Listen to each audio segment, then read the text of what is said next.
दोस्तों आज मैं आपसे बात करने वाला हूं होम्योपैथी की एक बहुत ही खास दवा के बारे में। और ये जो दवा है वो खास इसलिए है क्योंकि वायरल फीवर के ज़्यादातर केसेस में इस दवा का यूज़ किया जाता है और लगभग सभी केसेस इस दवा के उपयोग से ठीक हो जाते हैं यदि इसका जो खास सिम्टम है वो उस बीमारी की अवस्था में मैच कर जाता है तो। और उस मेडिसिन का नाम है दोस्तों यूपेटोरियम परफोलिएटम। ये मेरे पास यूपेटोरियम है, आप देख सकते हैं ये 30 पोटेंसी में है और इसको 30 पोटेंसी में ही ज़्यादातर यूज़ किया जाता है। हालांकि कई लोग 200 में भी यूज़ करते हैं और 200 में यूज़ तब किया जाता है जबकि जो पेशेंट के सिम्टम्स होते हैं वो डॉक्टर को लगता है कि 200 पोटेंसी देना ज़्यादा सूट करेगी। वैसे जनरल मेडिसिन के रूप में इसको 30 पोटेंसी में ही यूज़ किया जाता है और ये यूपेटोरियम परफोलिएटम इसका पूरा नाम होता है। तो आज मैं इसी मेडिसिन के बारे में आपसे बात करने वाला हूं कि ये जो मेडिसिन होती है वो किस कंडीशन में हम वायरल फीवर में यूज़ कर सकते हैं, इसके क्या क्या सिम्टम होते हैं और दूसरी मेडिसिन से हम इसको किस तरह से रिलेट कर सकते हैं, क्योंकि होम्योपैथी में वायरल फीवर के लिए भी ऑलरेडी बहुत सारी दवाइयाँ उपलब्ध हैं। तो उन मेडिसिन का यूज हमें कब करना है और इसका यूज हमें कब करना है इसके बारे में मैं आपको जानकारी दूंगा। तो चलिए दोस्तों शुरू करते हैं। सबसे पहले मैं आपको बता देना चाहता हूं कि यूपेटोरियम परफोलिएटम का जो सबसे खास सिम्टम होता है वो होता है इसका हड्डियों को तोड़ने जैसा लगने वाला दर्द। यानी कि जब भी किसी पेशेंट को वायरल फीवर की अवस्था में या बुखार की किसी भी अवस्था में ऐसा लगे कि उसके शरीर में जो दर्द हो रहा है वो इतना ज़्यादा खतरनाक है, इतना ज़्यादा सिवियर है कि उसको हड्डियां टूट रही हैं ऐसी फीलिंग आने लगे, जैसे कोई हड्डियों को बहुत तेजी से तोड़ रहा है, तब उस कंडीशन में इस मेडिसिन का यूज़ किया जाता है। अब ये जो सिम्टम है ये एक ऐसा सिम्टम है जो उसकी किसी भी बीमारी के साथ एसोसिएटेड हो सकता है। मान लीजिए कि उस व्यक्ति को वायरल फीवर नहीं है, उस व्यक्ति को रूमेटिक आर्थराइटिस की शिकायत है और रूमेटिक आर्थराइटिस का वो केस ऐसा है जिसमें कि उसको ऐसा लगता है कि उसको हड्डियों के टूटने जैसा दर्द हो रहा है, तब रूमेटिक आर्थराइटिस को ठीक करने के लिए यूपेटोरियम परफोलिएटम का यूज करना पड़ेगा।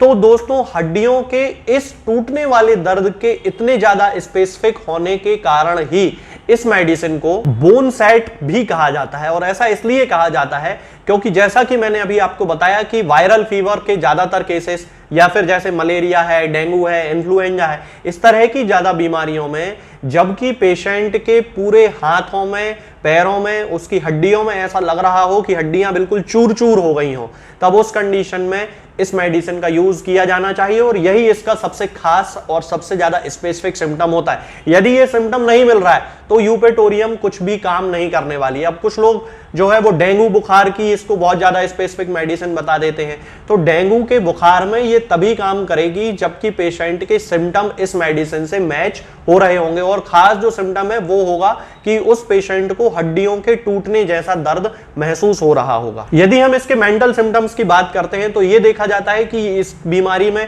सभी लोग जिन लोगों को भी वायरल फीवर की शिकायत होती है उन लोगों का नेचर देखने में आता है कि वो बहुत ज्यादा रेस्टलेस हो जाते हैं। तो यूपेटोरियम के केसेस में भी यही देखा जाता है कि इसका जो पेशेंट होता है वो बहुत ही ज्यादा रेस्टलेस हो जाता है। उसको मोशन करने से एग्रवेशन होता है, मोशन इन द सेंस कि चलने फिरने से।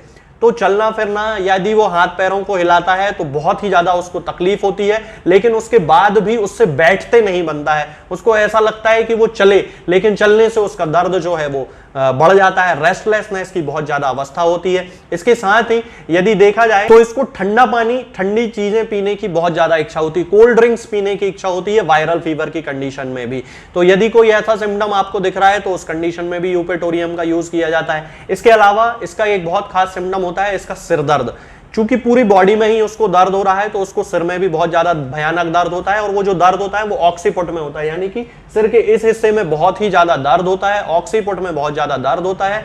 और उस समय जब वो लेटता है तब तो वो जो दर्द है वो बहुत ही ज्यादा बढ़ जाता है। उसको अपने दोनों हाथों से इस तरह से उसको सिर को उसको हेल्ड करना पड़ता है, पकड़ना पड़ता है, तब उसको थोड़ा सा दर्द में रिलीफ मिलता है। तो ये एक बहुत ही खास सिम्टम यूपेटोरियम में देखा जाता है। यदि हम इसकी आंखों की बात करें तो आंखों में और आई बॉल्स में बहुत ही ज्यादा पेन होने की, सोरनेस होने की शिकायत होती है, बहुत ज्यादा तकलीफ होती है।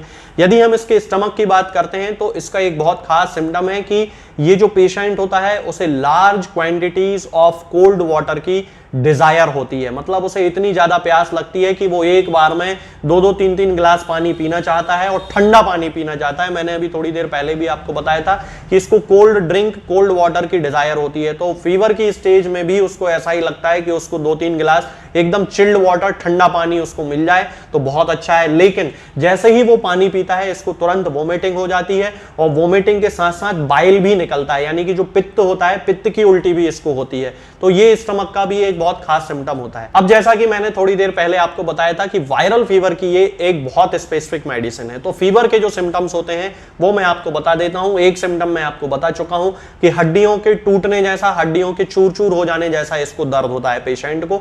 इसका जो खास सिम्टम है कि इसको ठंड लगने की शुरुआत जो होती है वो सुबह 7 बजे से 9 बजे के बीच बहुत ज्यादा होती है और इसके साथ ही पसीने से इसके सारे सिम्टम्स ठीक हो जाते हैं। जैसे ही इसको पसीना आएगा इसके सारे सिम्टम्स ठीक हो जाएंगे, केवल एक सिम्टम को छोड़ के, और वो सिम्टम होता है इसका सिर दर्द।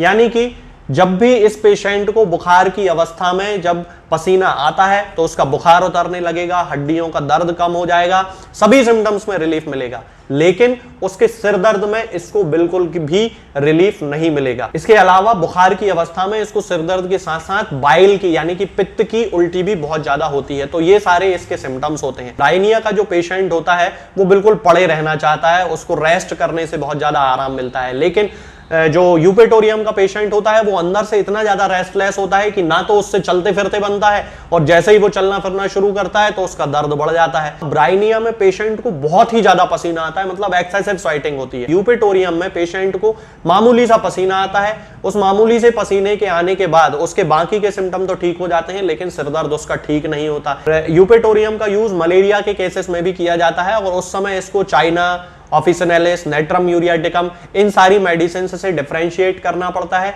और ये देखा जाता है कि इसका जो सबसे खास सिम्टम है, यानी कि हड्डियों के टूटने के जैसा दर्द होना, हड्डियों के जैसे चूर चूर हो जाने जैसा दर्द होता है, तभी इस मेडिसिन का उपयोग किया जाता है, अन्यथा इस मेडिसिन का उपयोग नहीं किया जाना चाहिए। इसके अलावा यदि हम पोटेंसी की बात करें तो जैसा कि शुरुआत में ही मैं आपको बता चुका हूं कि 30 पोटेंसी का ही ज्यादातर यूज किया जाता है और यदि इससे सिम्टम मैच होते हैं तो इसकी 30 पोटेंसी को 2-2 बूंद दिन में 4 बार पेशेंट को सीधे जीभ पे भी रख के दिया जा सकता है या 1 चम्मच पानी में मिला के भी दिया जा सकता है। 2 से 3 दिन में इसके जो सिम्टम्स होते हैं इसके यूज करने से बिल्कुल खत्म हो जाते हैं और पेशेंट पूरी तरह ठीक हो जाता है। तो दोस्तों आज के लिए फिलहाल इतना ही। आगे के वीडियोस में मैं आपसे बात करूंगा कुछ नई बीमारियों के बारे में और उनकी होम्योपैथिक दवाओं के बारे में। तब तक के लिए जय हिंद, जय भारत। दोस्तों, होम्योपैथिक दवाओं को खाने का सबसे अच्छा तरीका होता है कि हम हमेशा खाली पेट इन दवाओं को खाएं। जिन दवाओं को दिन में केवल एक बार खाना है उन्हें सुबह खाली पेट खा लेना चाहिए।